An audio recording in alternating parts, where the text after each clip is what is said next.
The awakened. How joyful to look upon the awakened, and to keep company with the wise. Follow then the shining ones, the wise, the awakened, the loving, for they know how to work and forbear.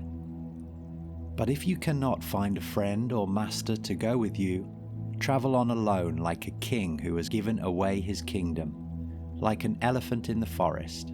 If the traveller can find a virtuous and wise companion, let him go with him joyfully and overcome the dangers of the way. Follow them as the moon follows the path of the stars. This passage is from the Dharma Pada. It speaks to the value of associating with wise and awakened individuals, while also emphasizing the strength and necessity of solitary progress when such companionship is unavailable.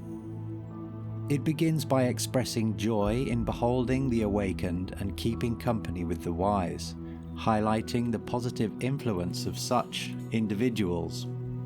It then encourages the reader to follow these shining ones, the wise, awakened, and loving, because they possess the knowledge of how to act rightly and endure difficulties. However, the passage acknowledges that finding such a guide or companion isn't always possible. In such instances, it advises traveling on alone, drawing strength from within. It uses two powerful analogies for this solitary journey, like a king who has renounced his kingdom, suggesting freedom from worldly attachments and self-reliance, and like an elephant in the forest, implying strength, independence, and a deliberate path.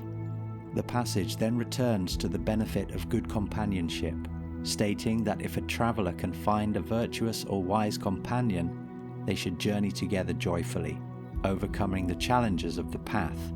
It concludes with a beautiful simile, urging the follower to emulate the moon following the stars, suggesting a steady, devoted, and respectful adherence to the guidance of the wise. In essence, this teaching emphasizes both the immense value of wise companionship on the spiritual path and the necessity of self-reliance and inner strength when one must walk alone. It encourages seeking out and following virtuous guides while also cultivating the inner resources to progress independently.